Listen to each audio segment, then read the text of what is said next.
Take it away, Dave and Mickey.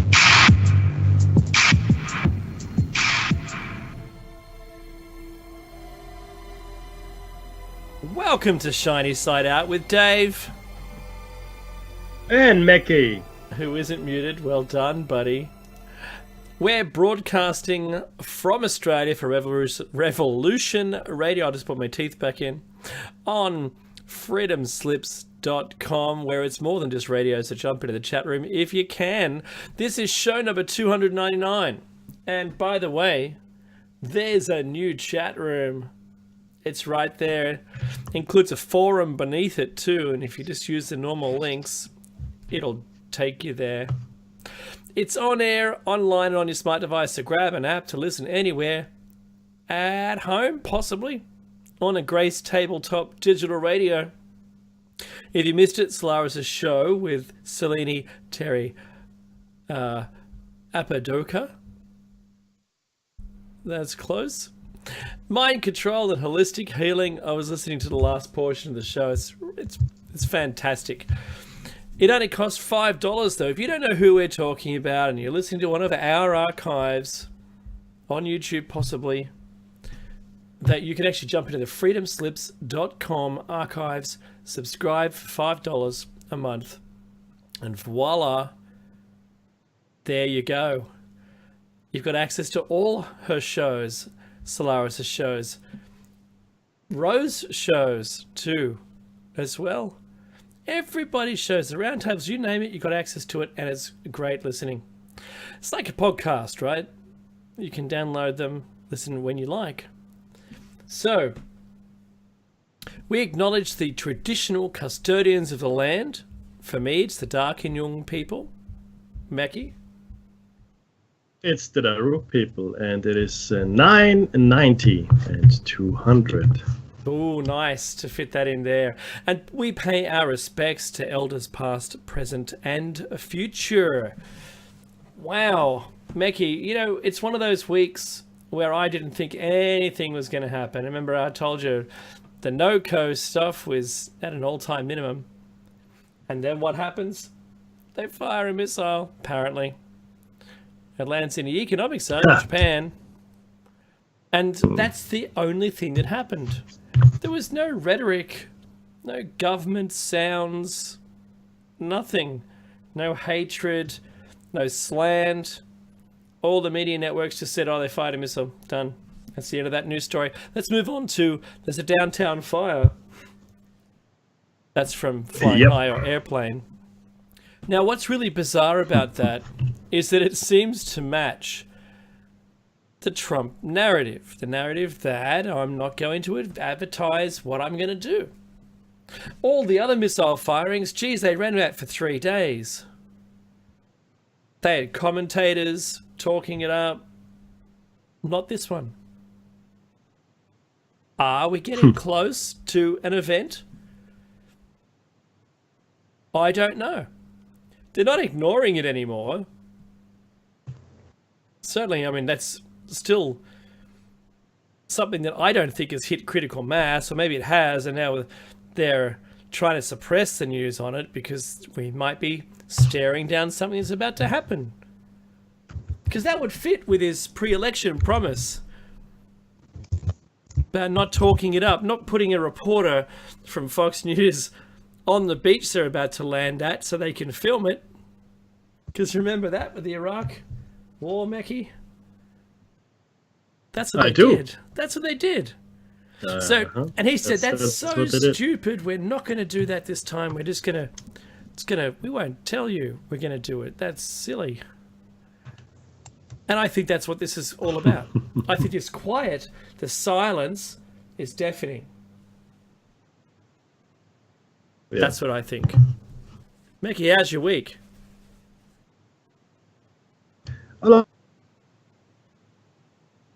As per usual, I spent actually, I was in Melbourne, I was in Brisbane, and then I was back in Sydney. So I was flying around a bit, which is always not as enjoyable as it sounds, even a little bit. And next week I'll be in Canberra, and the week after that I'm going to be in Perth. Yay. Hooray for me. Other than that, it was good. Friends told me. Friends told me the restaurant that just opened that serves human flesh. I thought, that's interesting. Apparently, they pay you $30,000 if you donate if you sell your body to the restaurant. I guess once you've passed on. It's a hoax. It's not real. It didn't happen. It's not happening. In cases of human flesh serving restaurants, there have been. Yes, they're shut down now.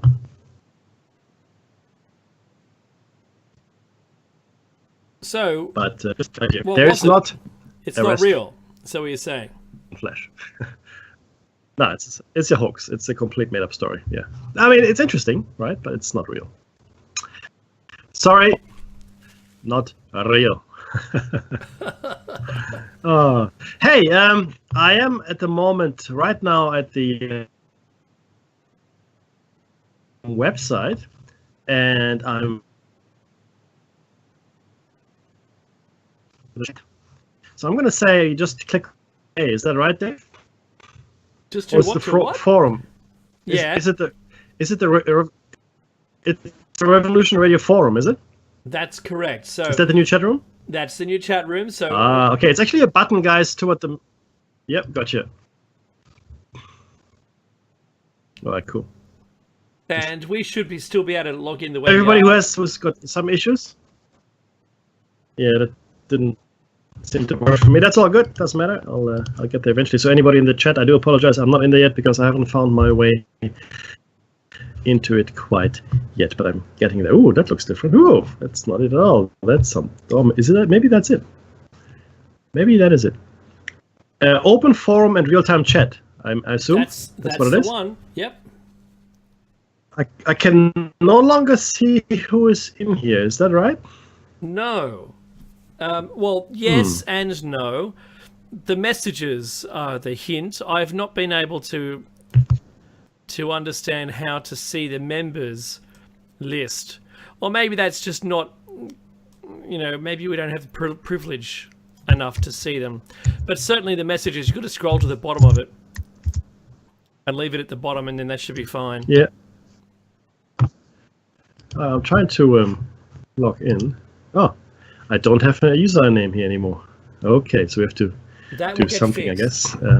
That's on the list. Okay. Cool. Look, I'm not in there, guys, because I can't see it. And I can't log in because I haven't got an ID. Dave, are you in there by any chance? I certainly am. So you've got a login that works. Yeah, I went to put the password in and just loaded as my account anyway. So I've actually been I've been in and I've registered and I've done all that previous to this day today. Okay. I'll do it at some other time. Hold the fort, Mekki. I've got a bleeding nose and I have to deal with it, and I'll be back in a sec. Sorry about that, everyone. Oh, jeez. That's not good. Okay, well, while Dave is attending to his ailment, what else has happened? Not a lot of things have happened, I'll be honest with you. The interesting thing that did happen was that Donald Trump reached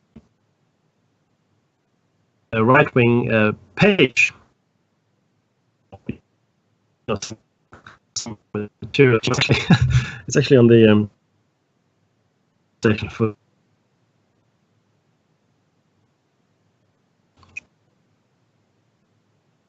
Yeah, well, I guess that we tweet. I think that's. The tweet is incorrect. I mean, what we choose as source material. That's my suggestion, I would say. But in the meantime, though, let's see what other tweets will come out of the White House. Yeah, this is show number 299, guys. 299. That's pretty awesome. I think it's it's a whole different thing. We're quite proud. It's we're closing out our 6th year on the air, meaning next year when we're clicking over, it should be around the March-April time frame. It'll be our 7th year on the air, which I didn't think it was gonna happen. Certainly didn't think we had enough material for 7 years of shows, or 6 years, full 6 years, right? So Yeah, that's right. but it's cool. It's all good. So that's gonna, like I said, close out come March, April. That's when we should click over to our 7th year. But like I said, Dave, I was saying that earlier that Donald Trump retweeted a UK hate site, or right-wing hate site, and I said we have to be more cautious with our source material, and I would say the same thing. He should do. Be more cautious. Yeah. Okay. Yeah. So that was a bit funny, right? But it's okay. It's all good. Look, I'm in the middle of the process of getting into this chat group here, which is proving interesting. Here we go. So let's see if that worked. Blah blah blah. Here we go. Submit. Let's see if Mackie You'll probably gets in.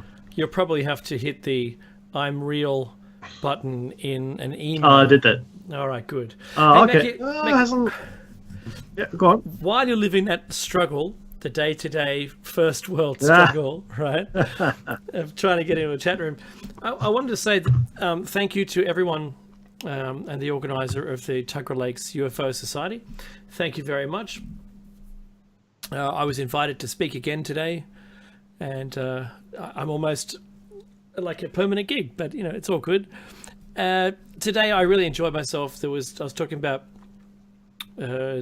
reverse engineering and ARVs, alien reproduction vehicles, and a bunch of alien tech, which has all come from the whistleblowers who have worked in the reverse engineering fields and then later come forward to say that fiber optics and Kevlar and night vision all came as a result of the crashed alien craft at Roswell and further and subsequent technology swaps. So that was a pretty good 2 hours, Mackie. I tried to stay on track as much as possible. It's not always easy. The questions were really good. The audience was fantastic, and to their grace, we covered even more. We even talked about Antarctica, Mackie, and I gave a rather nice little plug to Hitler Lives, the movie. Good man. Because it came up. Oh, tell me more about Admiral Byrd. I said 2 carrier groups. Why would you? What's the point? And then I highlighted even more so. Yeah. See, the thing is, it's the timing that it did. I mean, 2 carrier groups are an effort in and of themselves, but because we've just closed out World War II, where the American Navy did take a pummeling. And certainly, generally speaking, the country was recovering from the war effort. You have to ask yourself, why commit such a large contingent to the southern continent, or the most southern continent? That's really the question. I mean, it boggles the mind. Oh no, we're here on a survey mission. You see, a survey mission with thousands of troops, which are hardened World War II veterans, by the way, but. It's a survey mission, so I think you should just shut up now, right? Shut up. That's right. So, also, remember that the 50 or so observed radar blips that came from the Southern Ocean and flew up the coastline, and America went in heightened alert, thinking it was Russia attacking them, and they just dipped off over Mexico and then buggered off back to the Southern Ocean again. These blips. Same location. That's where they came from. Interesting. And then why was Byrd admitted to a psychiatric facility and then shortly after passed away? Yeah, well, he was. The key thing here is that he was committed for a little period of time, right? This is really the important thing to remember, guys. He wasn't allowed to speak to the press immediately. He wasn't. Okay. So, well, what do we think about that? Well, I think about that there was something to hide. That's what I think about that. But that's just me, little old me with my conspiratorial hat on. Right. Oh, here we go. I am now somewhere. Type a message into it, and that'll prove to me that you're there. So, Well, I'm looking at some. Meki, the audience, I have to say, was delightfully enlightened already. And what I had to say, I think, was one of those confirms what I believe, because I'm across this stuff already. I hope to have brought a few things. Maybe, hey, there he is. Meki just logged in. Crowd goes wild. Yeah. So, technology does work when it does work. We'd miss it if it was Indeed. gone. Do you know what? I'd have a hard time with a petroglyph trying to explain what a chat room was. Do you know what I'm saying? Really? In a Really? in a petroglyph, how would I explain a chat room? Oh, well, you see? I guess, yeah, you just chisel. I don't know, actually. That's a good one. You probably wouldn't. The petroglyph is the chat room. The petroglyph is the chat room. Boom! Oh. But that the people in the past would just see lines of text and wouldn't understand how and what I meant as the author of the petroglyph. That if I was trying to describe that, people from all around the planet were able, to log in on their home computers and log in and contribute to this while listening to this broadcast. And as a chat room, how does... you don't, right? You don't talk about that. You're going to talk about the things that are available to you and that your generation, the next one, would be able to cope with. Like, you plant corn at this time of year and carrots, and that's where the sun comes up, because all the other stuff is irrelevant now that there's no power. Do you know what I mean?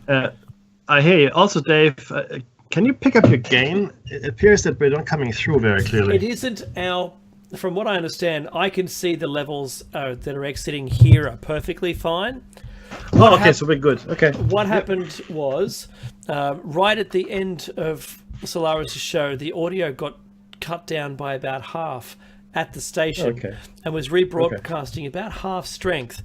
Now, Rose seems to have fixed that for us, but I'm not sure whether that's entirely the case. There are still people talking about it being about half volume. Yeah, no, it's right now. Jerry Big suggested we try reconnecting the server, but that probably won't fix our issue. I would suggest. Okay, that's cool. We'll. I'm sure it's going to be fine. I'm sure it's going to be just fine. We're going to power through this as we do. And we're obviously going to post this later on, post-show. Of course. Post it online. Yes. So our version of this will be regular volume. Unfortunately, for those who are listening to this, you'll have to turn it up, I'm afraid. We can't make it any louder ourselves. So, okay, it's all good. What a week, Meki. This is what I'm saying. Yeah, the volcanoes going crazy, guns. Oh, yes. Flights are cancelled. The 6-kilometer high, cloud of material. Jets won't want to fly through it, and there was something like 30,000 people who are now ash plume, which thank is. You very much. Yeah.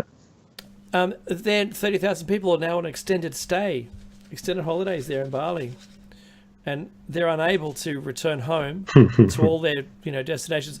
Mate, it must be awful. I feel for these people, but it's the new people that are arriving. You see, that are destined to be there for holidays, who the island is now going to suffer financially from that, because the new people might have spent all their money. So the people that were there already trying to leave might have out-welcomed their stay. Yeah. So financially it's a bit tough.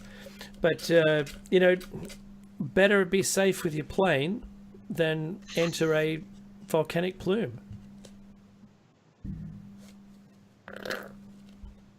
It does clog up your engines pretty quickly, and it's not fortuitous.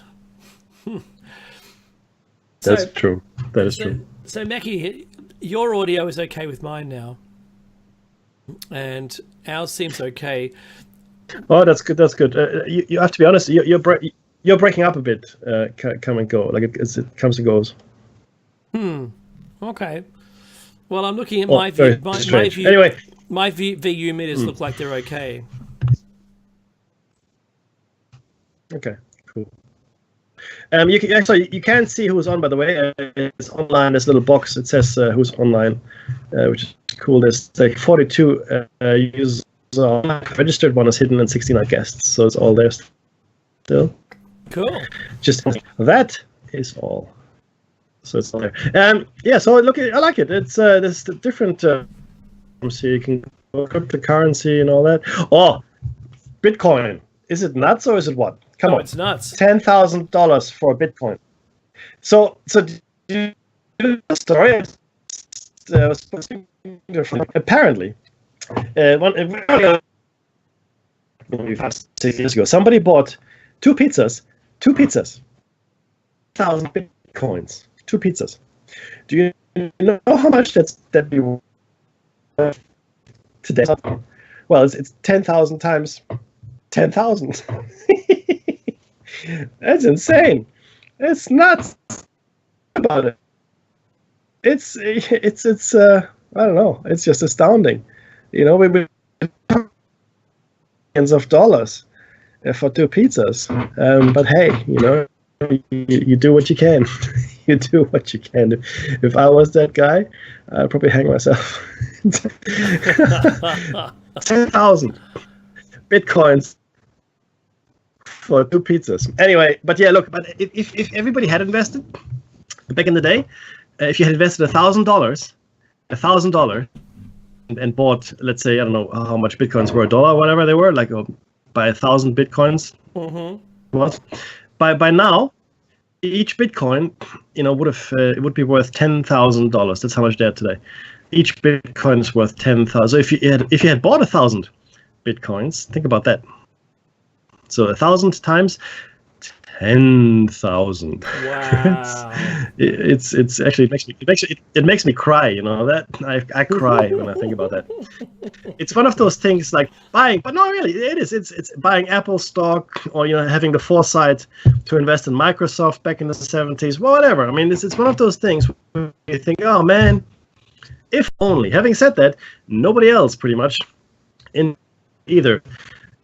And the only reason Bitcoin is as successful as it is because it's used, well, quite extensively as an illegal currency. So drug lords, and it's completely untraceable. But it was mostly about so much. That's why it's so popular, because it is completely untraceable. Blockchain, which underlies Bitcoin, is a ledger system that is state of the art and highly unlikely to be broken. So, look, it's quite an amazing kind of technology and a future view. I mean, to be honest with you, Dave, I have no idea where this is all leading. Are we going to get rid of the banks? Yes. Is that possible? Yes, it is. Absolutely, it's possible. We could get rid of the banks. That's scaring the bejesus out of them, right? In case you didn't know, we are all commission into. It looks like. I mean, these are guys that are running with billions of dollars of profit every year. Billions of dollars of profit revenue. And you have to understand that in Australia, the population is about 25 to 26 million, like that, right? And to run, and these are the big 4 banks, and they all run with billions of dollars of profit. Something is seriously wrong. Yeah, in my country. So, we'll see where that leads us, my friend. What do you think about that whole banking thing? Well, the government, the Royal Commission, if everyone doesn't know, is basically a bunch of judges are going to oversee a report, and the conditions of the report, or the parameters in which the commission is able to operate, is very specific. Now, that's going to be set by the government, not the parliament. That means the government, and I've been watching a number of memes come through on this, is reporting to be in bed with the banks. That's what the memes are saying. So that it's going to be quite a favourable, watered-down Royal Commission, which will, it'll be set in such a way that it can avoid all of their current issues so they look glossy and clean, and there was no real point for it. And yeah, we proved we did it. It's done. Who don't have to do another one. And it'll avoid like currency manipulation. It'll avoid, it'll probably touch on bank charges just because they're going to want to already reduce them anyway. But their colluding, profiteering thing that's been reported by the media will, as a result, be the only real benefit to the consumer. We'll feel happy, Meki, is my prediction. We'll feel happy that it was all done and dusted, and those nasty banks were able to, because of the commission, give us back $1 at the end of the day. Who cares? In the end, yes, absolutely. What's come through from every country is that they've been, manipulating the currency trading machine, where they've been colluding on a chat room, which is not run by anybody. It's like our station's chat room, for instance, but not this one, where they will say, I've got so much to trade from this currency to this currency. How about I do that today? So tomorrow when we change the currency back, we can all profit from it. And they go, yeah, let's do that. Because tomorrow we're going to put the currency rate up, so we'll be able to trade it, so that we'll be trading and getting more from it. And this manipulation has been found out. But the big banks, all of the people that have been busted doing it, the banks said, oh, no, look, we didn't really know what was going on. It just must be that guy at the front line. The guy making the trades, he was the only one that knew about it. We didn't know anything about it. So they fire him, and on goes the big bank, and not, really just escaping from being prosecuted. This is the same story we're seeing across the planet, and the Royal Commission, I think, is just going to be a whitewash, is it, Becky? Kangaroo court? I don't know. Well, I hope the kangaroo whitewash. All of no. Look, I hope honestly it isn't. Look, let me be blunt here. The Australian people know they're being taken advantage of by the banking system. They know they're not getting a fair deal. They know the banks are obscenely profiteering from them. Bank fees and late fees and credit card charges and all that wonderful stuff.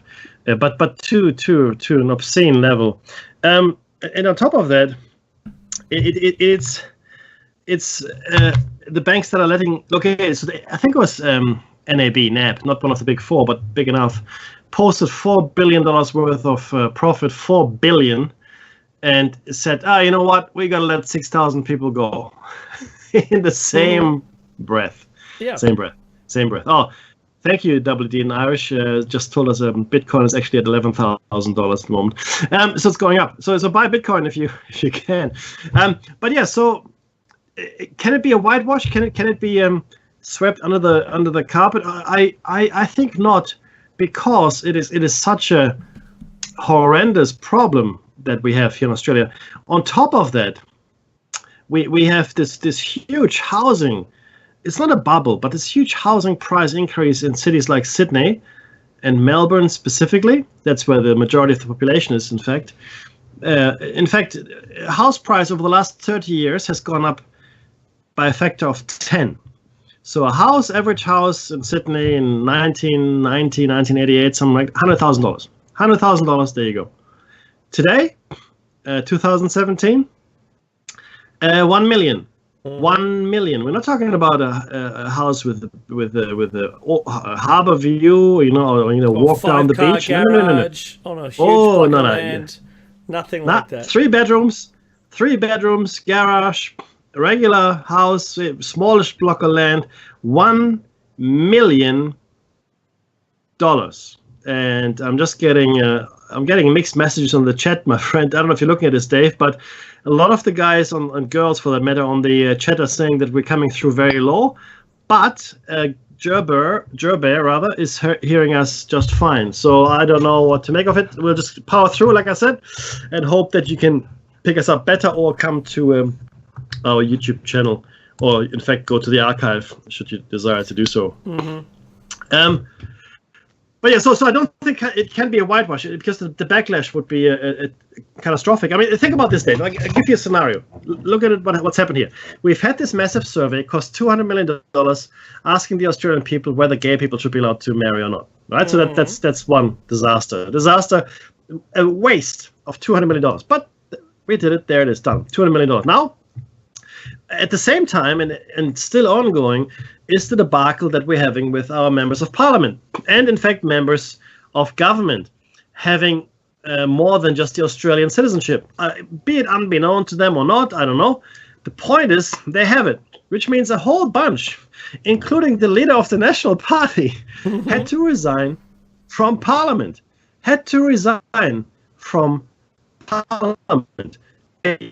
So that's pretty big, which led to a whole bunch of by-elections, meaning, like a new election to make sure to figure out who's going, both from the Senate, from Parliament, both houses. So, and then you put on top of that the banking Royal Commission, which in fact Mr. Turnbull didn't want to have. He said, "No, not going to do it. Don't necessary." Well, he had to change his tune because the Australian people just won't take it anymore, right? He's, I guess it's actually better if we do it, because his footing as far as voting power is concerned. He can no longer just overrule things because he doesn't have the votes. So yeah, I do hope that it'll be better than the 9/11 Commission. Which no, but it didn't. The 9/11 Commission didn't answer any of the questions that people asked. None of them. None. Right? It was a failure. Sorry, it was a catastrophic intelligence failure. Well, yes, sure, whatever. That now we can't monetize this show. It doesn't matter, I guess. But yeah. So no, Dave. No, I hope a whitewash is not what we're going to see. All right. Well, I'll wager you $1 that it turns out to be a whitewash, or Done. All right, you're on. Because Done. All right. See your dollar and raise it 6 pence. You don't have to raise it. It'll be worthless anyway by the time the Banking Royal Commission is finished. Because that'll be like 18 months to 2 years worth of commission. Right. Bitcoin will have taken everything, and my $1 won't be able to buy anything. So look, I just think it's quite funny.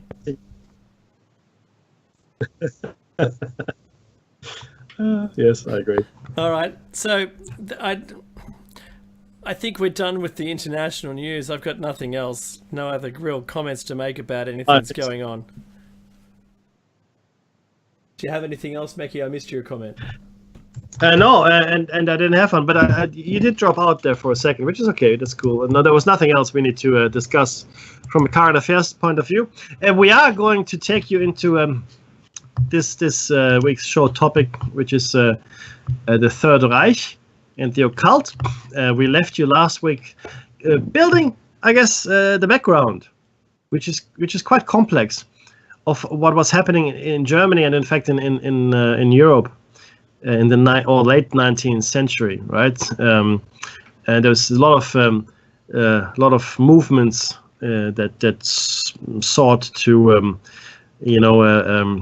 gain occult powers, gain some kind of magical dominance, even in circles of influence. And Germany was no different. In fact, Germany maybe more so than others, because it needed something to forge itself into a nation, because I spent a bit of time explaining that prior to 1871, Germany really was made up of a whole bunch of different German nations, and it was in the 1860s that Bismarck, worked his magic and brought Germany together. Much to the rest of the world's chagrin, with the rise of Hitler, of course. But be that as it may. We do want to jump right into page number 9, which highlights some other developments as well, esotericism in Nazi Germany. So we're going to give you a bit more background in that, and then we're going to look at some of the modern mythology of Nazi occultism. We're going to look at New World Order. We're going to talk about Aleister Crowley. Winston Churchill will get his.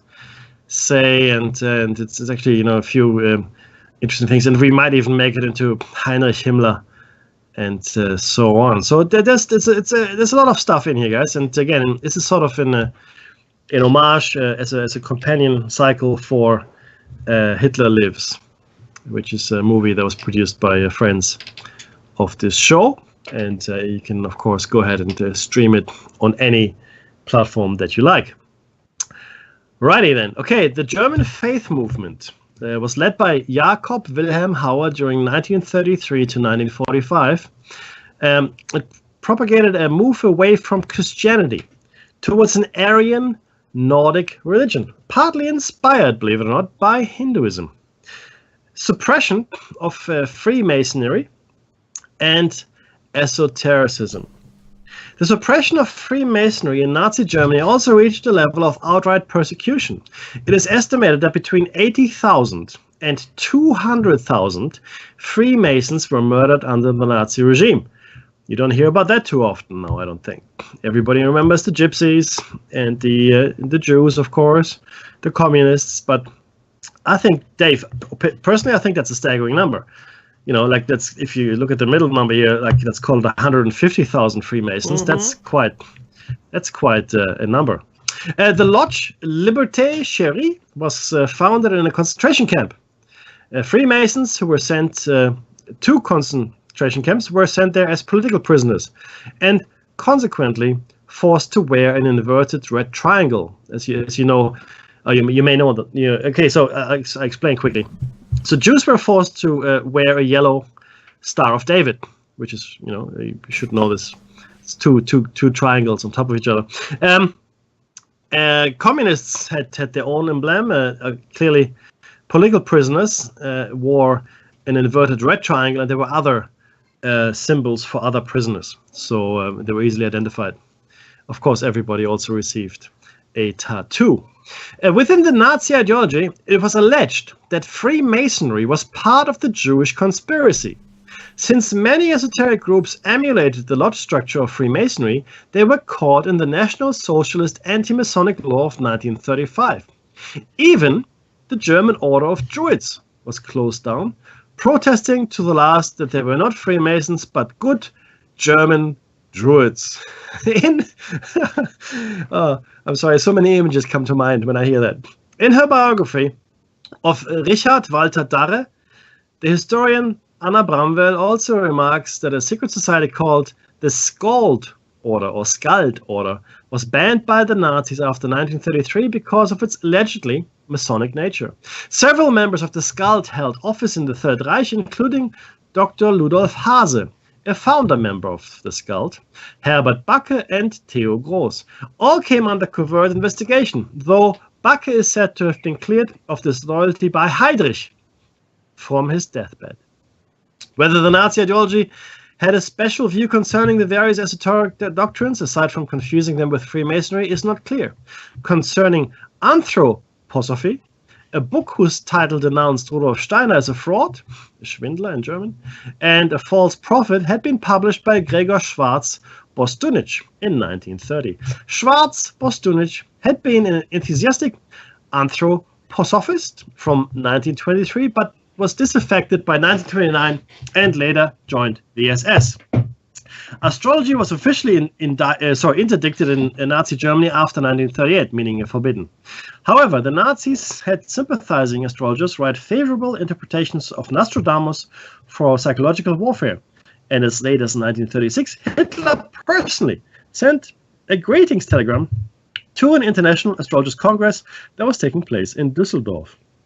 The full focus of the state was not aimed at religious groups until June 9, 1941, when Reinhard Heydrich, the head of the security police, banned lodge organizations and esoteric groups in the wake of the flight to Scotland by Rudolf Hess, who had been attracted and influenced by the organic farming theories of Rudolf Steiner and anthroposophy.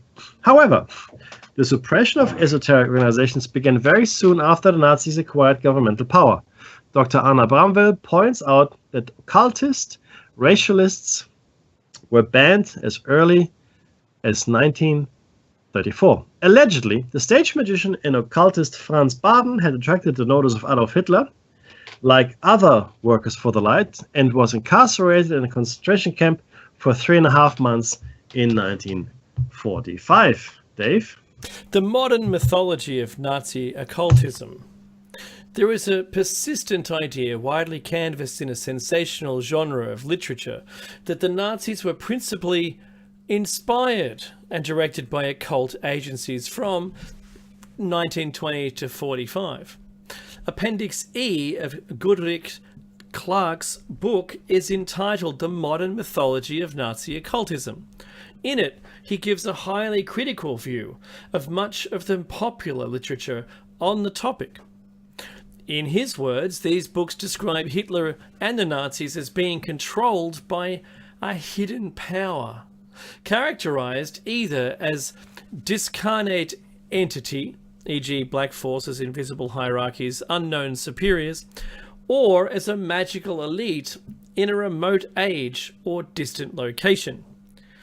He referred to the writers of this genre as crypto-historians.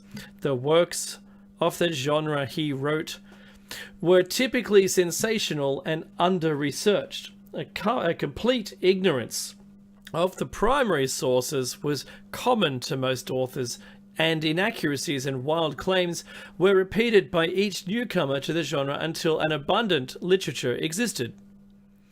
Based on wholly spurious facts concerning the powerful Stuhler society, the Nazi links with the East and Hitler's occult initiation. In a new preface for the 2004 edition of the Occult Roots, Goodrich Clark comments that in 1985, when his book first appeared, Nazi black magic was regarded as a topic for sensational authors in pursuit of strong sales. In his 2002 work, Black Sun, which was originally intended to trace the survival of occult Nazi themes in the post-war period, Goodrich Clark, do you like the rolling of the tongue, Mecky, considered it necessary to readdress the topic. He devotes the one chapter of the book to the Nazi mysteries, as he terms the field of Nazi occultism there. Other reliable summaries of the development of the genre have been written by German historians. The German edition of the Occult Roots includes an essay, National Socialismus und Okkultismus. National Socialism. Very nice. And occultism, which traces the origins of the speculation about Nazi occultism back to publications from the late 1930s, and which subsequently translated by Goodrich Clark into English. The German historian Michael Ribmann, who also included a longer excursus about National Socialism. I give up. National Socialism and Occultism, in his acclaimed book Adolf Hitler's Religious Beliefs. According to Goodrich Clark, the speculation of Nazi occultism originated from post-war fascination with Nazism. The horrid fascination, in quotes, of Nazism upon the Western mind emerges from the uncanny interlude in modern history that it presents to an observer a few decades later. According to Goodrich Clark's The Speculation of Nazi Occultism, the idolization of Hitler in Nazi Germany, its short-lived dominion on the European continent, and Nazism, extreme anti-Semitism, set it apart from other periods of modern history. Outside a purely secular frame of reference, Nazism was felt to be the embodiment of evil in a modern 20th century regime, a monstrous pagan relapse in the Christian community of Europe. By the early 1960s, one could now clearly detect a mystique of Nazism. their sensationalistic and fanciful presentation of its figures and symbols, shorn of all political and historical context, gained ground with thrillers, non-fiction books and films, and permeated the, what's that word, milieu of popular culture. Mackie. The milieu, that's correct, sir. Interesting, though, just to see this. So we have here an author that wasn't comfortable to write about it the way that he felt it was actually happening, because he was afraid to be branded a sensationalist, right? So, and then he said, oh, well, there's actually something to this. So there are claims of Nazi occultism, of course, and let's have a look at a couple of these here. One of the earliest claims of Nazi occultism can be found in Lewis Spence's book, Occult Causes of the Present War, which was written in 1940. According to Spence, Alfred Rosenberg and his book, The Myth of the 20th Century, was responsible for promoting pagan, occult, and anti-Christian ideas that motivated the Nazi Party. Now, interestingly enough, I know this is going to cause me no end of grief. Oh no! But there was a time when Christianity was a cult. Okay, I'm just saying. Oh, here comes the hate mail already, Mickey. Right? That's what happened, guys. Demonic, the demonic possession of Hitler. For a demonic influence on Hitler, Hermann Rauschning's Hitler Speaks, which is a really good book, by the way, I read it when I was at uni, is brought forward as a source. However, most modern scholars do not consider Rauschning reliable. As Nicholas Goodrick Clark summarizes, recent scholarship has almost certainly proved that Rauschning's conversations were mostly invented. Well, or were they? Similarly to Rauschning, August Kubitschek, one of Hitler's closest friends since childhood, claims that Hitler, 17 years old at the time, once spoke to him of returning Germany to its former glory. Of this comment, August said, it was as if another being spoke out of his body and moved him as much as it did me. An article, Hitler's Forgotten Library by Timothy Ryback, published in The Atlantic, May 2003, mentions a book from Hitler's private library, authored by Dr. Ernst Schertl.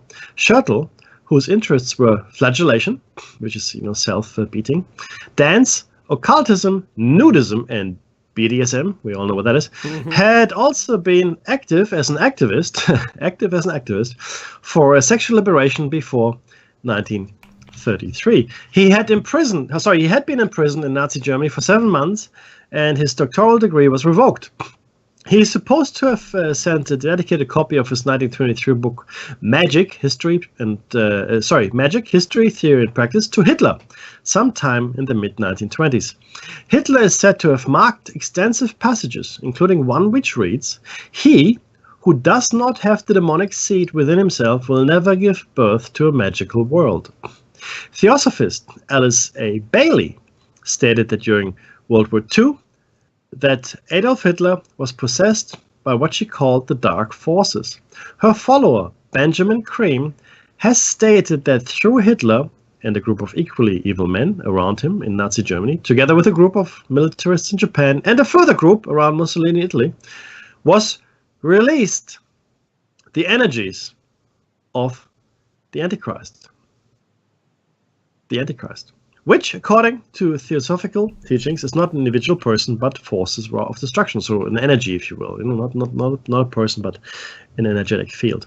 According to James Herbert Brennan in his book Occult Reich, Hitler's mentor Dietrich Eckart, to whom Hitler in fact dedicated Mein Kampf, his main book, wrote to a friend of his in 1923, "Follow Hitler. He will dance, but it is I who have called the tune." Let me say this again. "Follow Hitler. He will dance, but it is I who have called the tune. We have given him the means of communication with them." Capitalized here. "Do not mourn for me. I shall have influenced history more than any other German." 1 second, and then I give it to you, Dave. Can all of this be dismissed? Absolutely. Absolutely, it can be dismissed immediately. Should we dismiss it? No, we should not. We should not. And I'll tell you why. Because if anything survived of the occult, it would be in bits and pieces. there would be no breadcrumb trail, or there would be any audit papers connecting necessarily the Nazis to the occult, because it is my opinion that the Allies as well as the Russians took most of that knowledge and used it themselves. So what we get today, in fact, just a breadcrumb here and a breadcrumb there. Yeah, the same can be said for Nazi technology and other things that we only have glimpses of, like the Nazi bell, for example. So, yes, I do believe that Hitler and the entire regime was not only very interested in the occult, but was given birth to by occultists.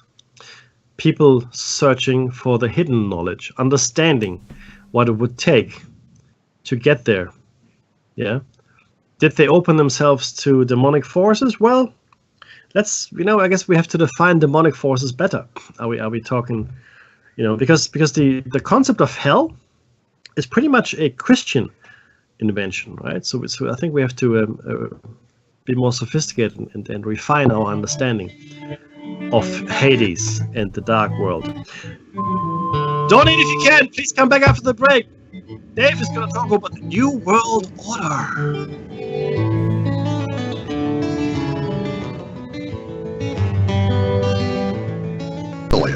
You're listening to Revolution Radio, freedomslips.com, 100% listener-supported radio, and now we return you to your host.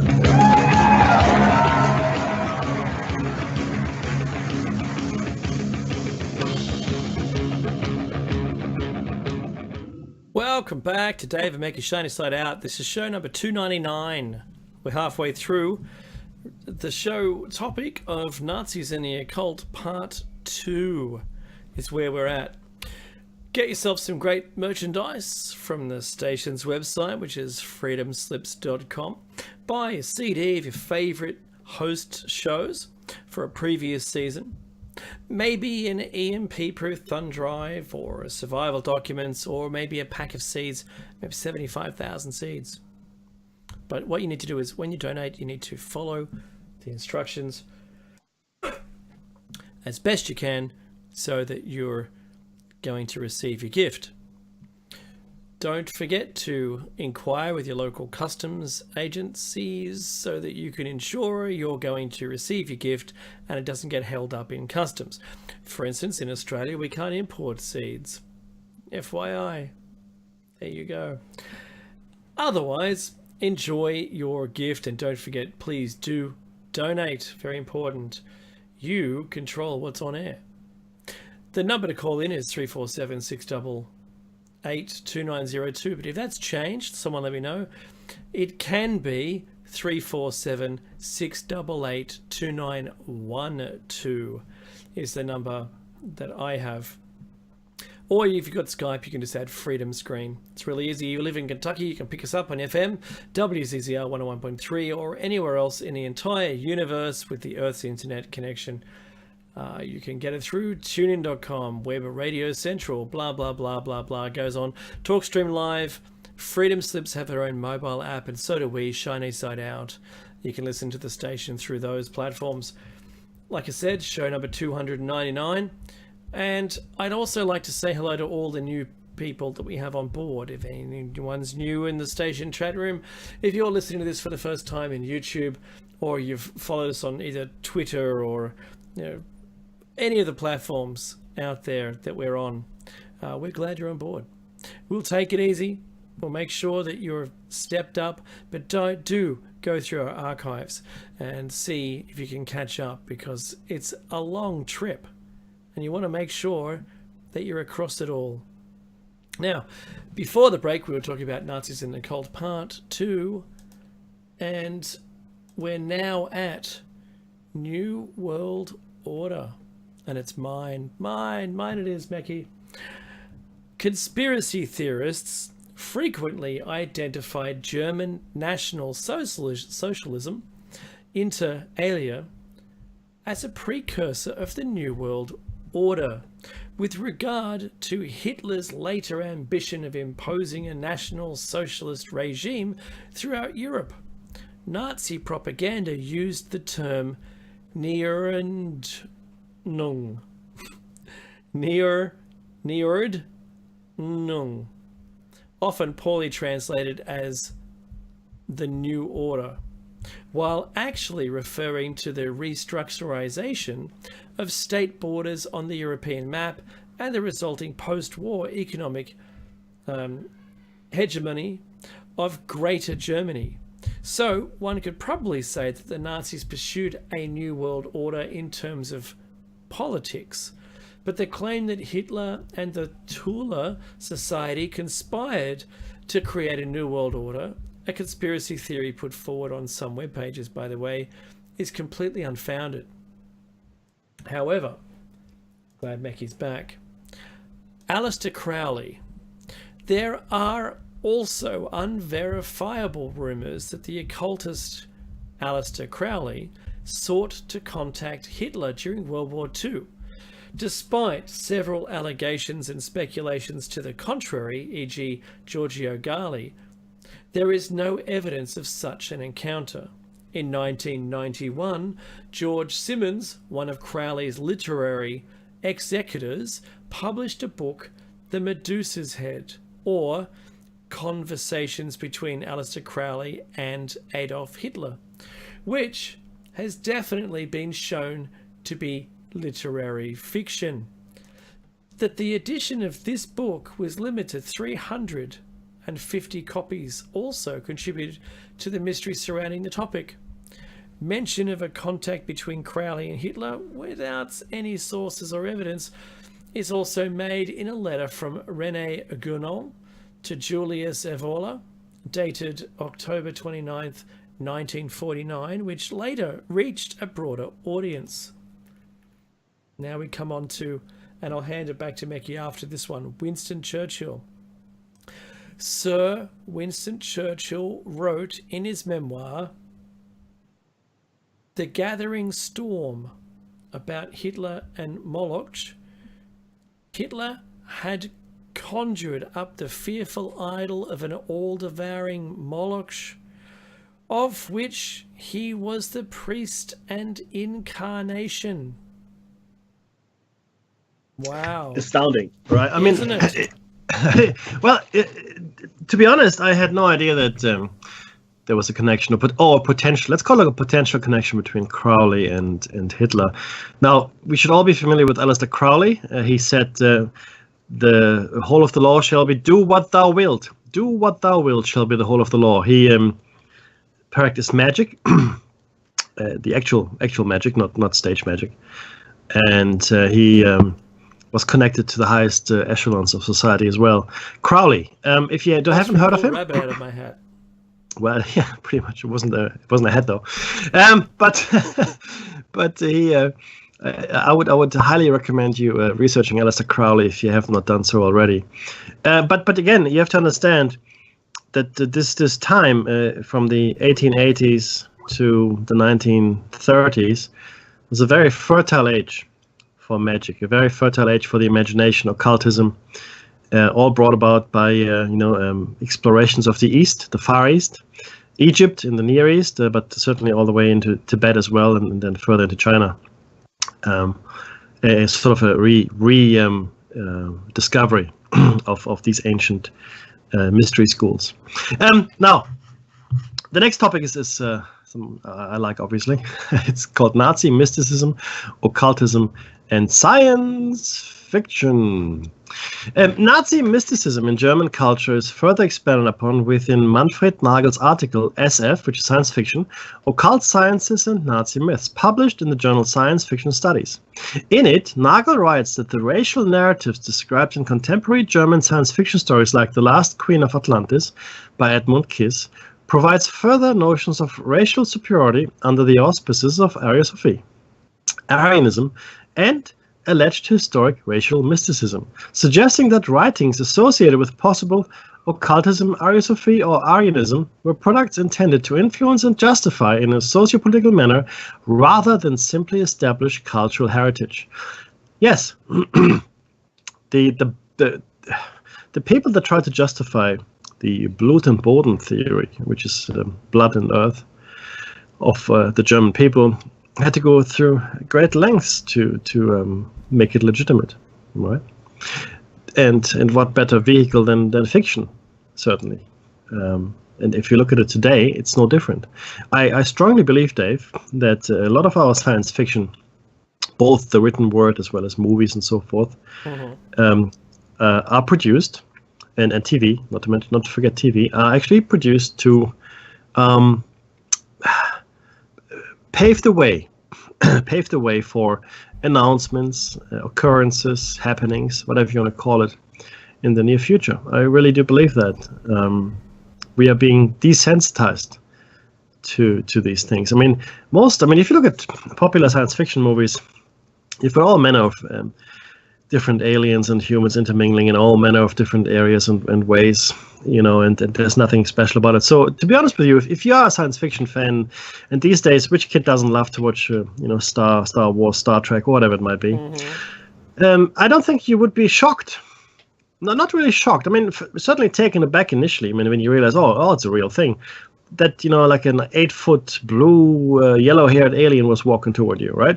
I mean, initially it'd be like, oh my goodness, what is this? But after a week or two, that's about a news cycle, you go, oh yeah, okay, 8-foot tall, blue-skinned, yellow-haired alien, no problem there.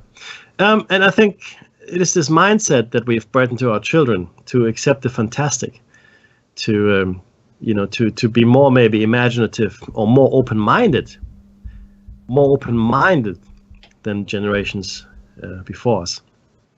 Now, the stories themselves dealt with heroes, charismatic leader types, who have been chosen by fate in the story, with the resources of a sophisticated and extremely powerful technology.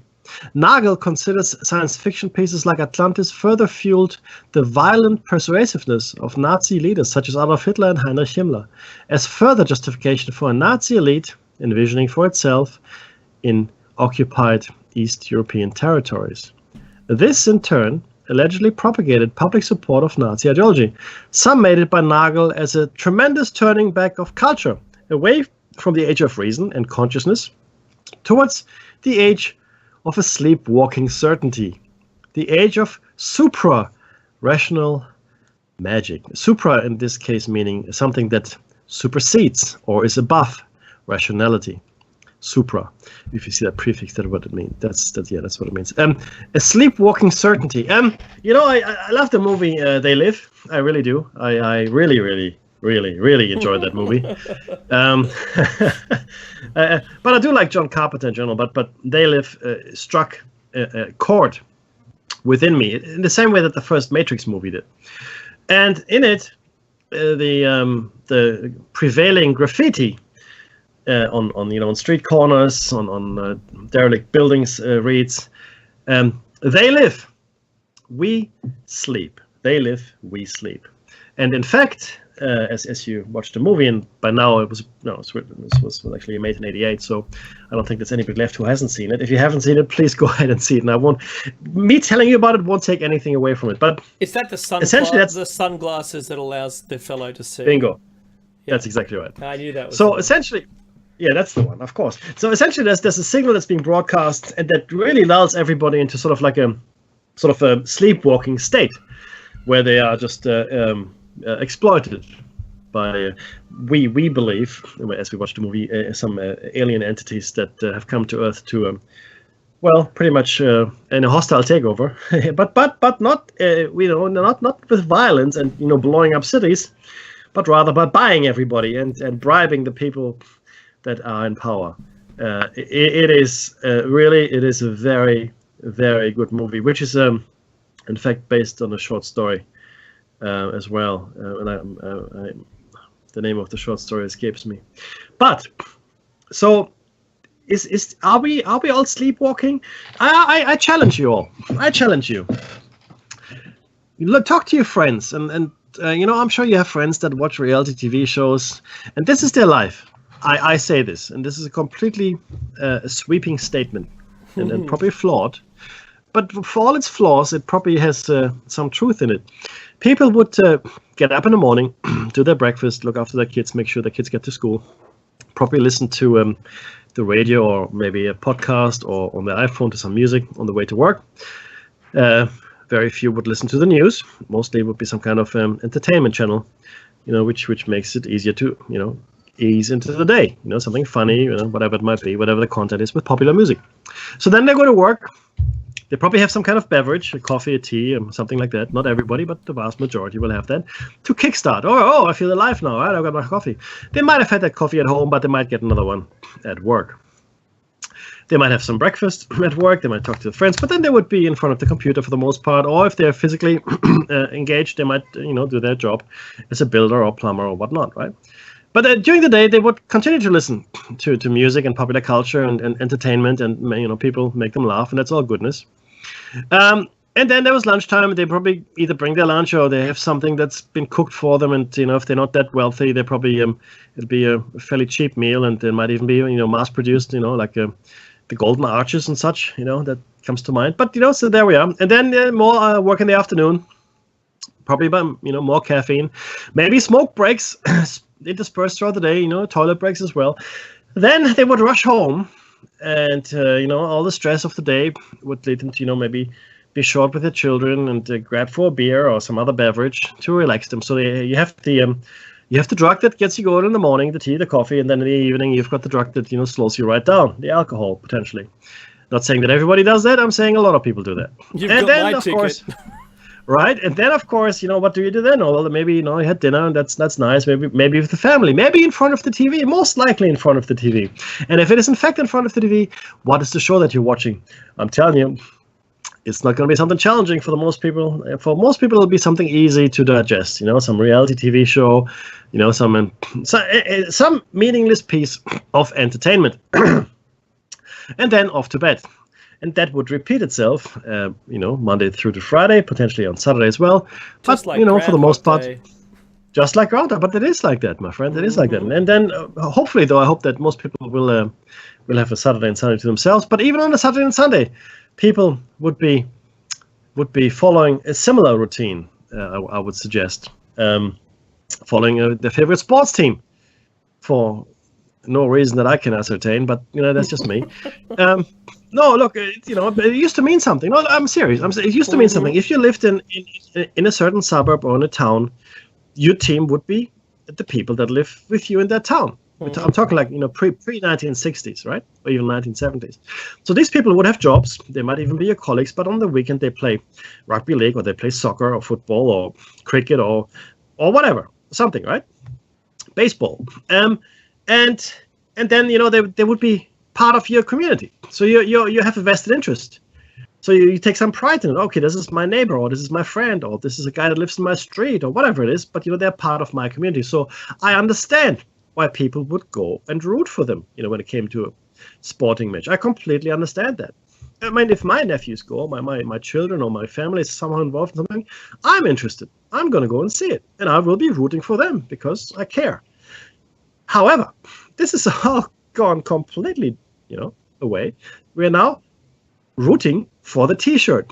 Seinfeld said it very succinctly in one of his stand-ups in the 1990s. He said he doesn't understand what's going on. There's this guy, he's wearing a green T-shirt today, and everybody's going, "Yeah, champion, woohoo, yeah, you're the guy." And then next week he's working playing for a different club, wears a black T-shirt, and the people go, "Oh, boo, T-shirt, boo, different T-shirt, boo."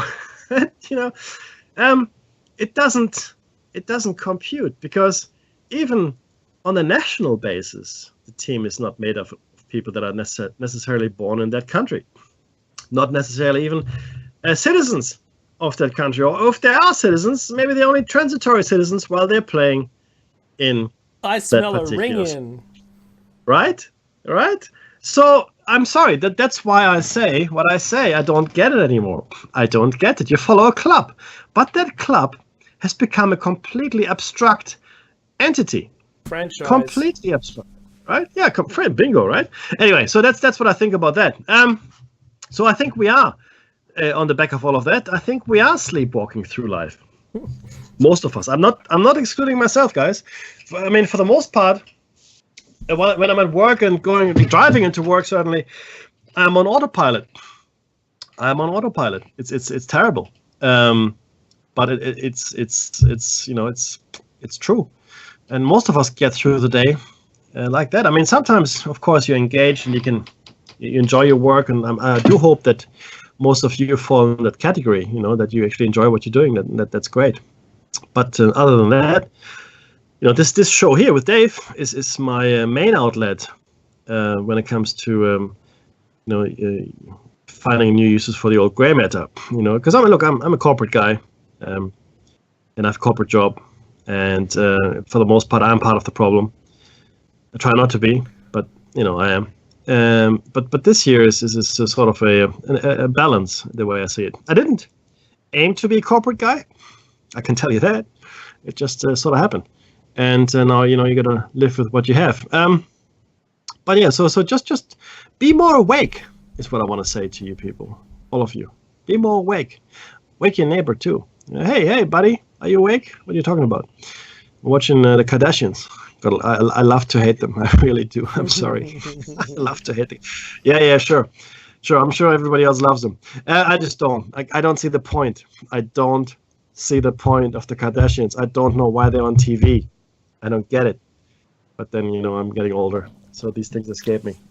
But Dave, my little rant aside, this is now getting really interesting, because now we're getting to a person that nobody will argue that this person was very much engaged in the occult, very much believed in the blood and earth theory, in ritual magic and all these things. Nobody will argue that.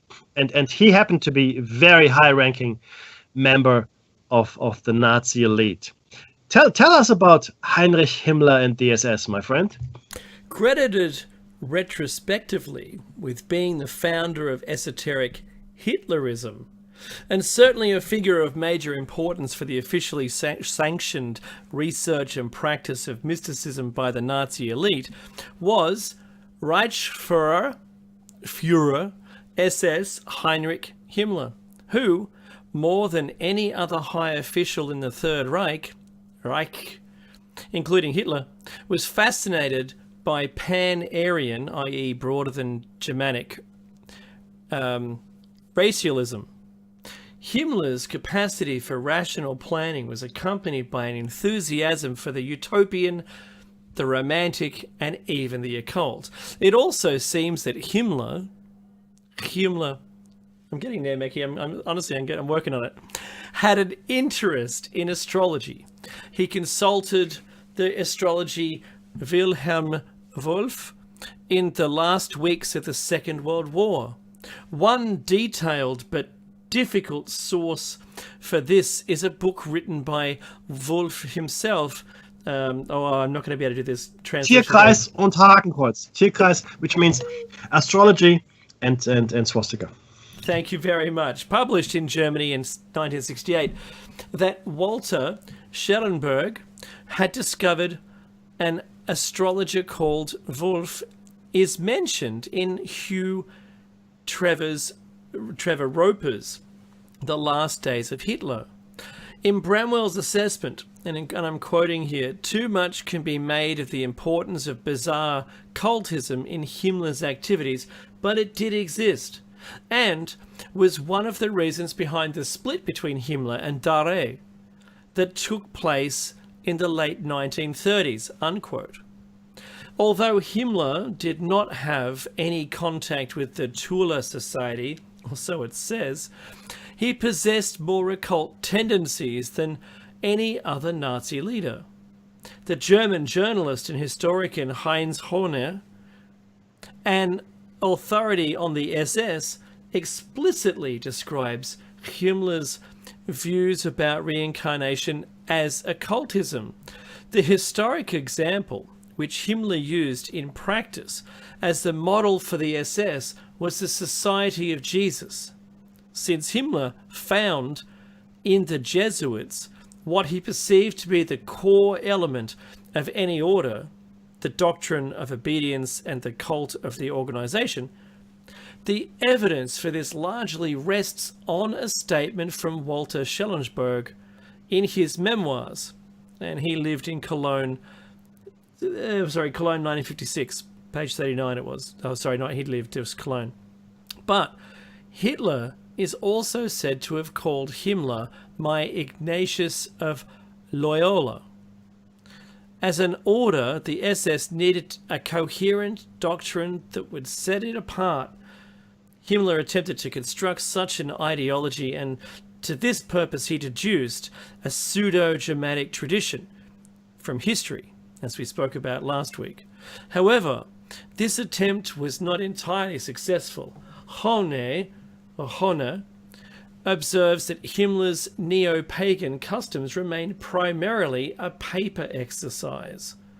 In a 1936 memorandum, Himmler set forth a list of approved holidays based on pagan and political precedents, and meant to wean SS members from their reliance on Christian festivities.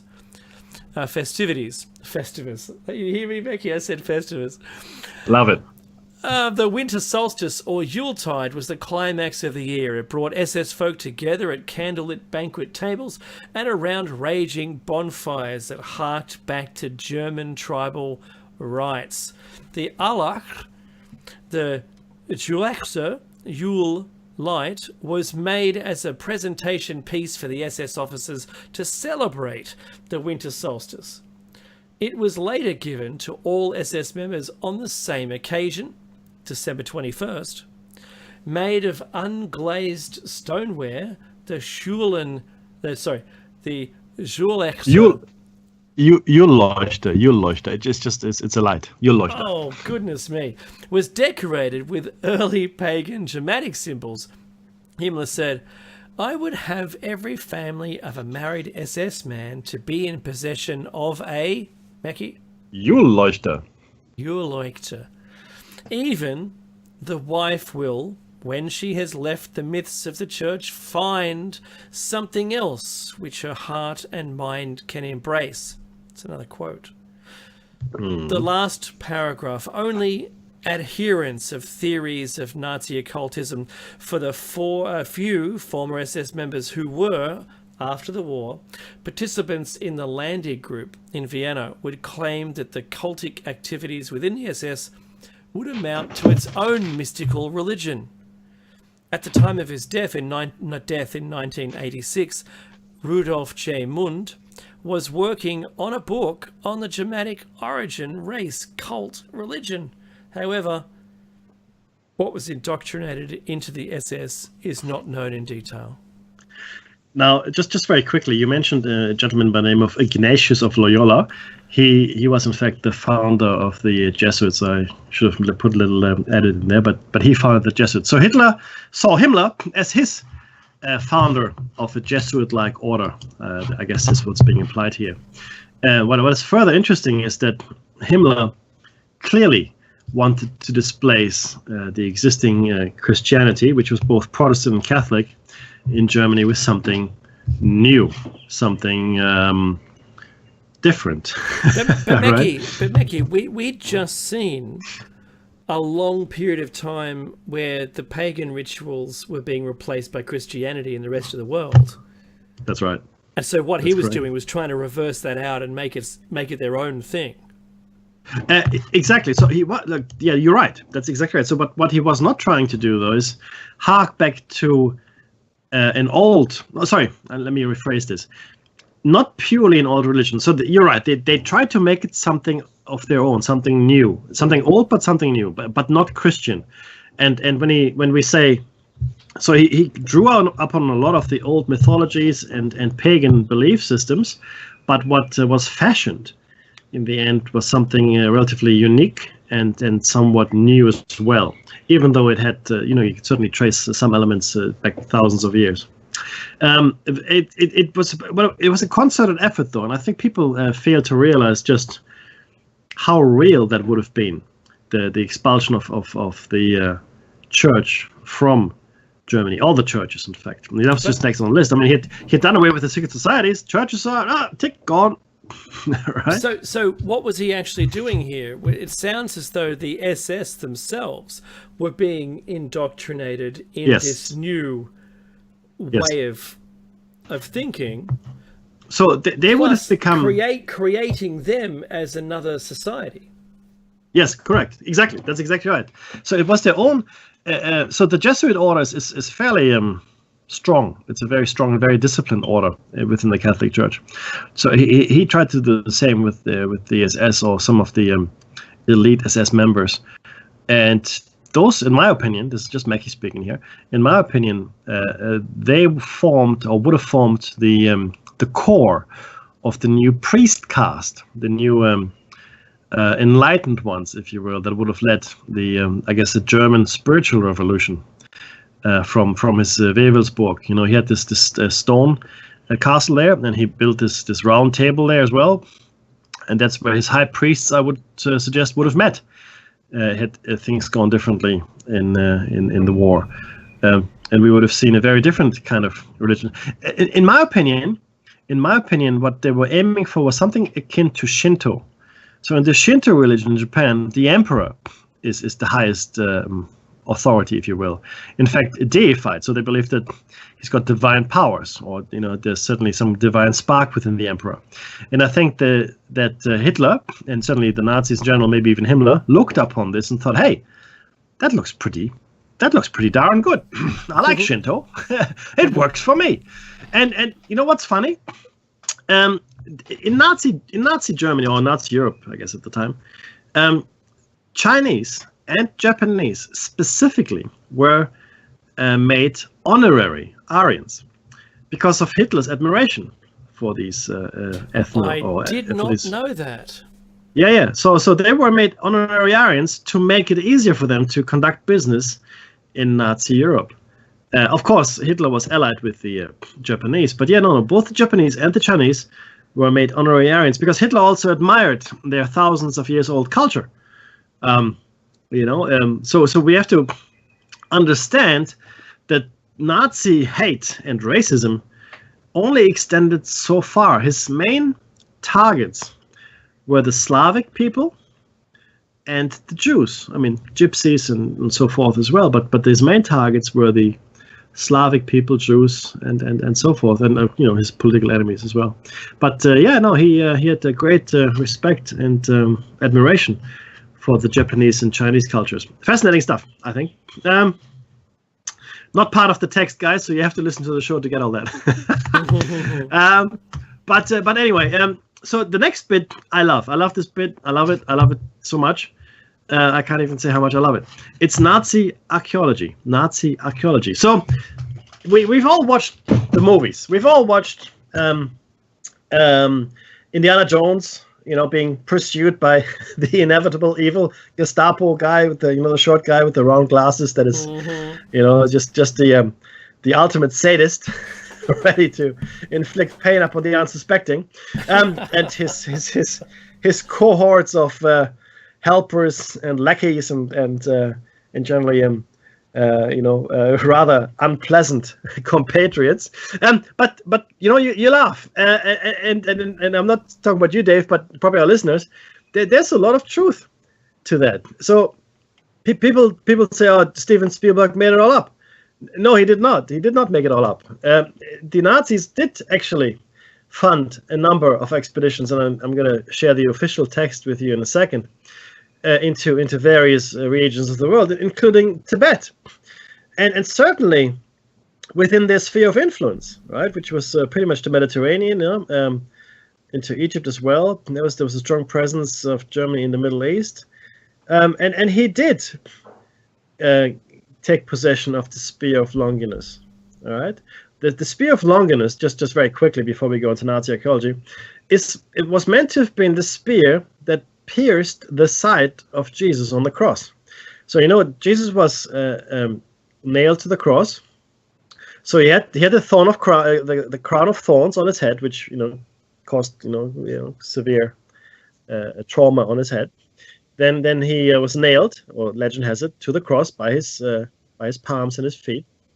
But then, in order to ascertain whether or not he had in fact passed away, Longinus, like one of the centurions, one of the Roman soldiers, pierced his side with his spear. And it is that spear, which was meant to have been passed through the generations down into the Habsburg regalia, which were the Austrian ruling family, which then which then Hitler took possession of when Austria was annexed by the German Empire, or by the German Reich.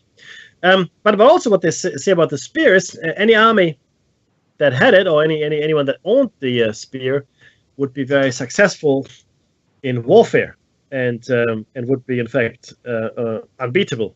Let's call it, right. But no, it's true. I mean, it's debatable. Clearly, Hitler was defeated. But so there's a lot of truth in all of that. In fact, the spear of Longinus you can see hanging in the movie Hitler Lives, if you pay attention. So let's talk about Nazi archaeology, or what the official view is here. This is what happened. I'm not making this up. This actually happened.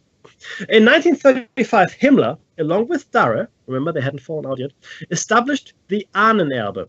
Ahnenerbe literally means ancestral heritage. At first, it was independent. It became the ancestral heritage branch of the SS eventually. It was headed up by Dr. Hermann Wirth, and it was dedicated primarily to archaeological research. But it was also involved in proving the superiority of the Aryan race, and also in occult practices. This is the official line, guys. This is not made up by some conspiracy crazies like myself.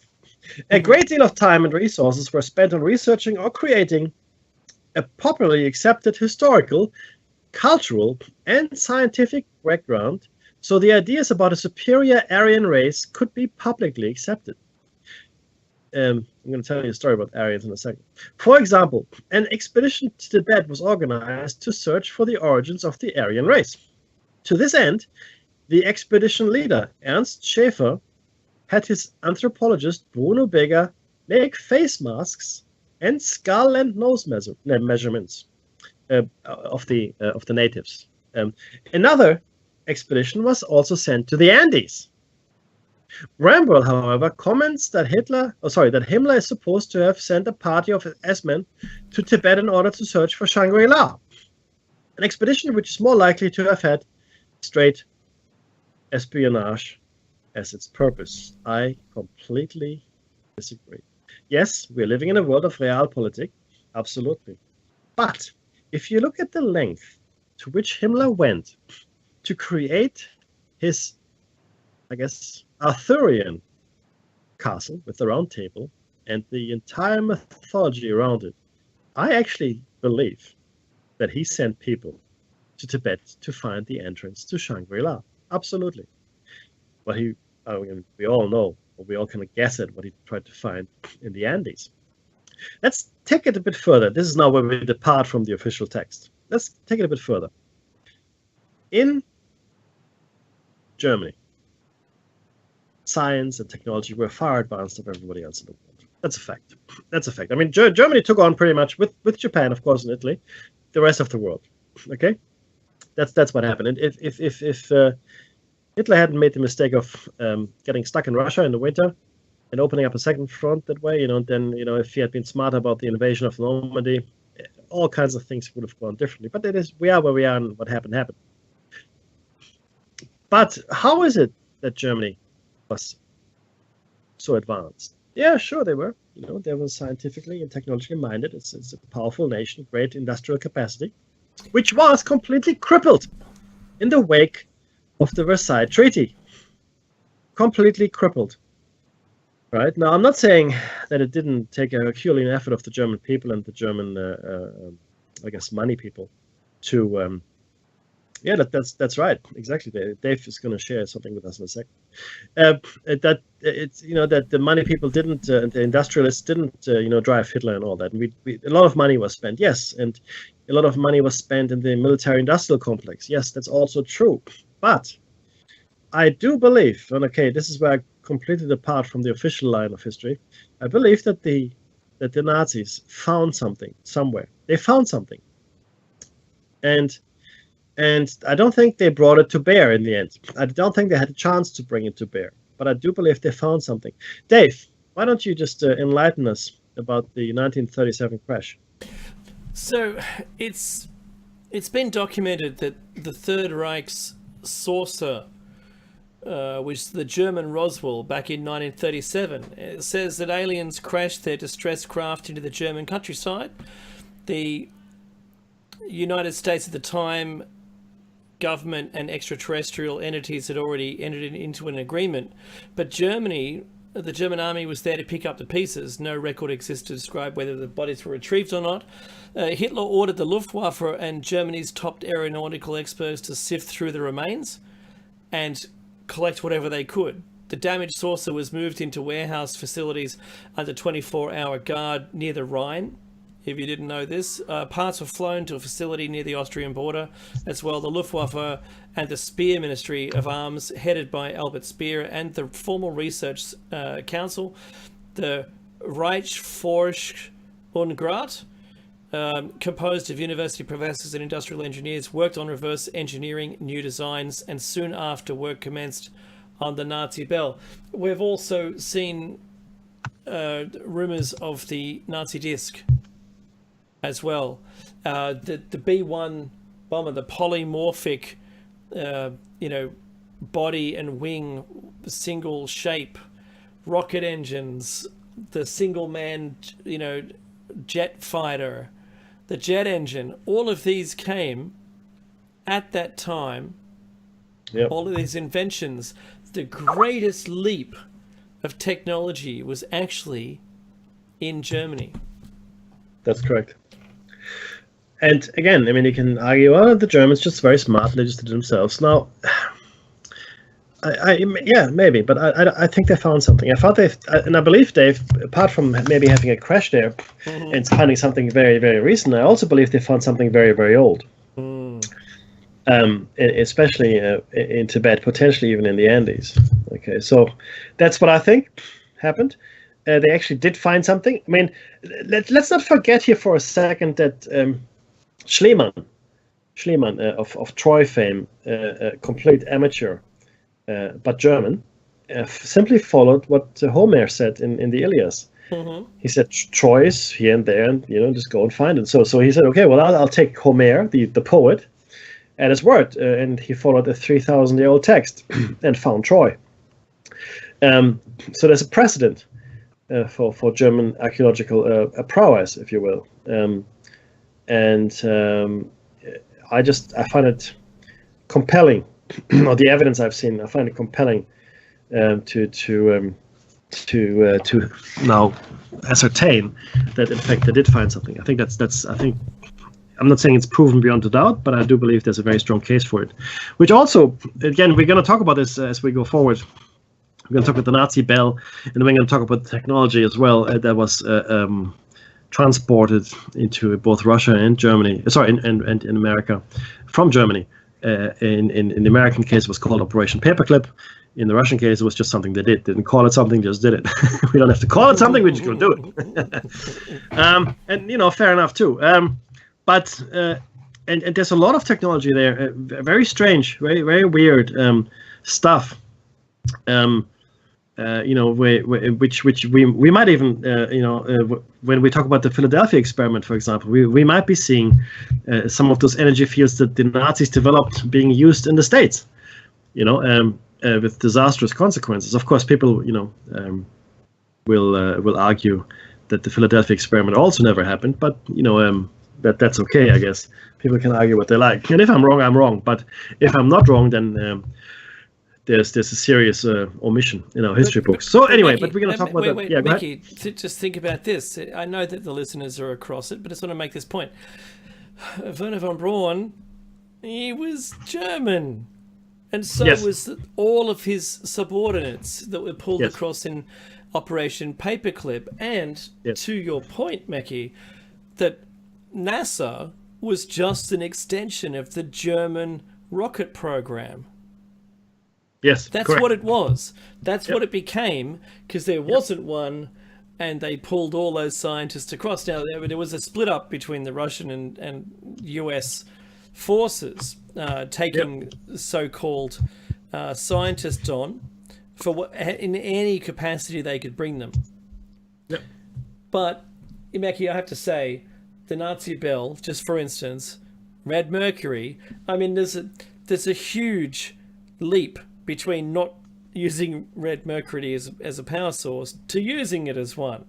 You don't just happen on it. Oh, I think I'm going to use Red Mercury. That's what I'm going to do. So, I think there's not the research evolution that I'd be aware of, but more so maybe assistance or knowledge. Yes. And look, it's hard to dismiss all of this, Dave. I think it's just my opinion, right? It's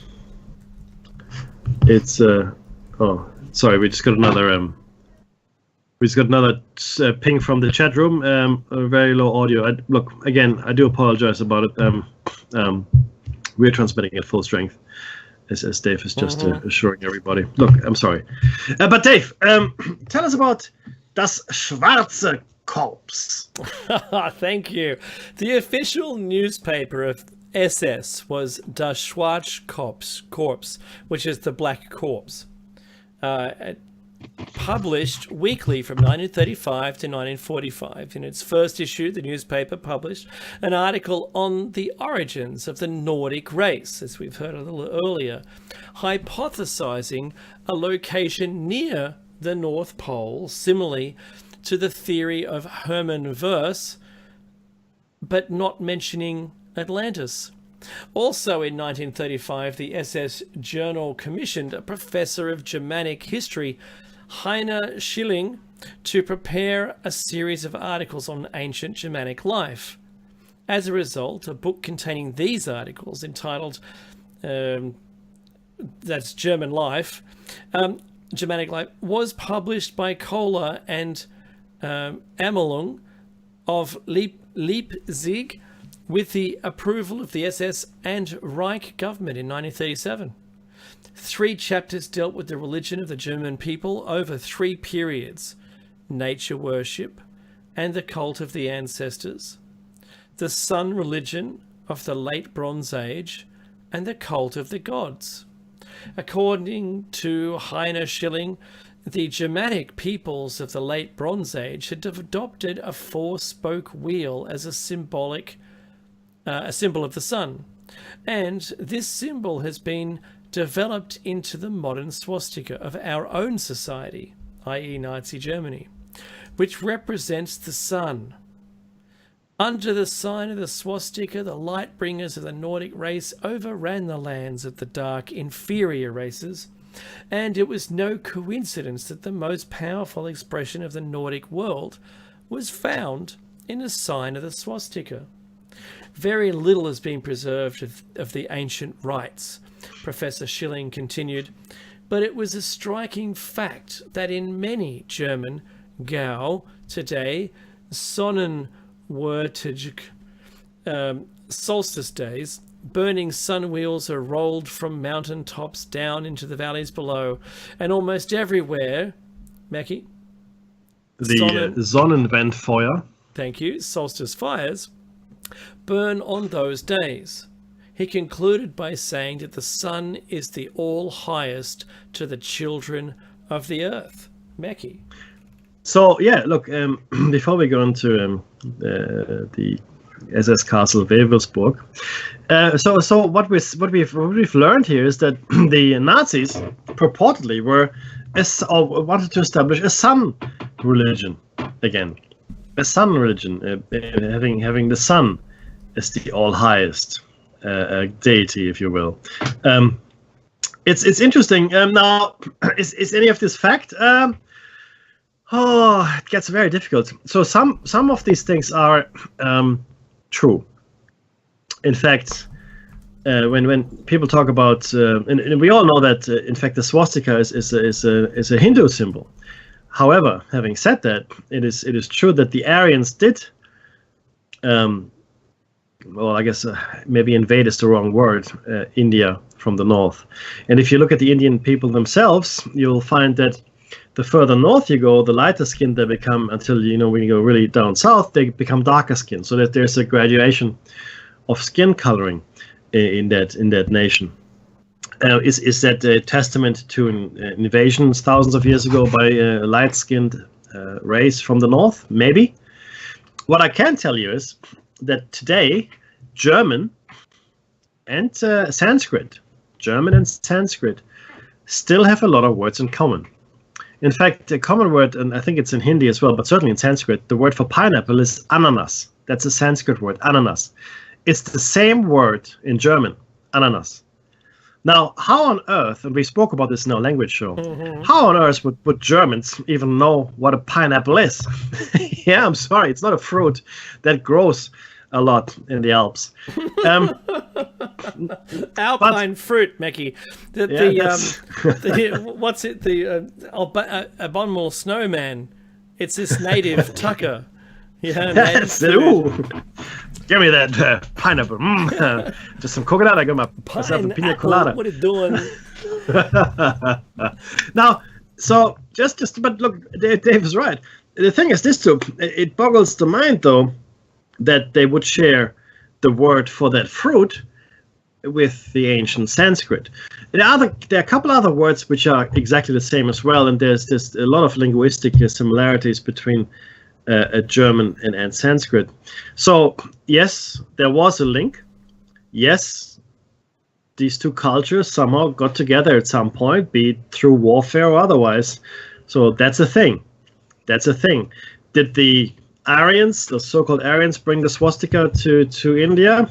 I don't know, but I certainly know that the cross, or even the hooked cross, is a globally present symbol. So it's not a symbol that is just found in the Europe-Asian context. So Europe-Asia, yes, they have instances, but you find the hooked cross elsewhere in the world as well.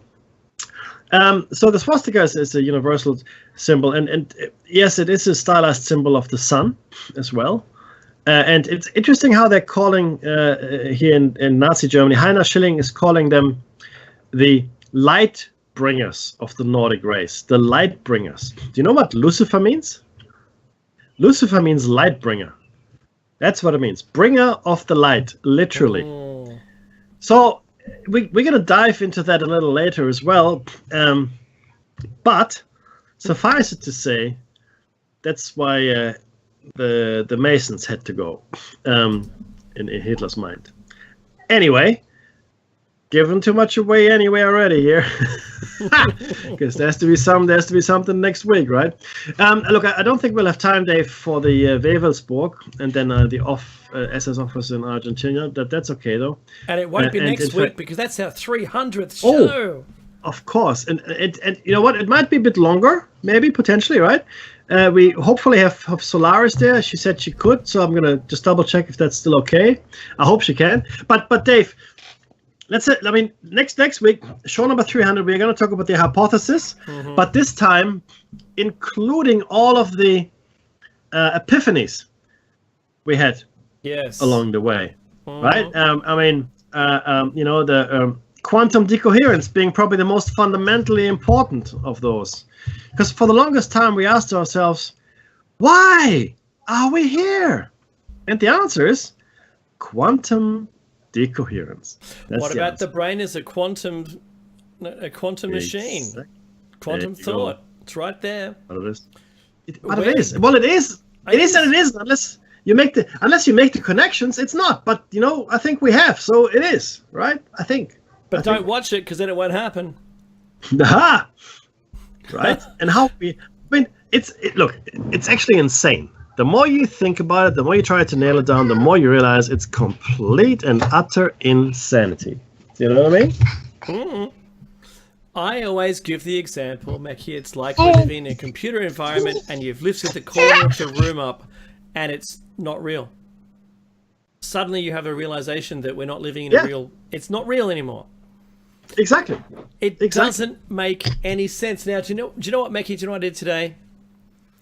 I was thinking tell me. I was sitting in front in my mind. I'd gone back 30 years. I'm sitting in my lounge room watching a CRT tube television, remembering that I'm being bombarded with electrons. That's what's happening. Bombarded. The Radiation Master 5000. And I could not help but to connect the double slit experiment with what was occurring to me. Being shot electrons straight out of the TV at me. What was happening? And I wonder what pattern was on the wall behind me. That's interesting. That is interesting. Was it, Meki, the possibility, is there a possibility that the invention of the CRT tube kick-started this new revolution? Maybe. You mean in thought? Yeah. Yes.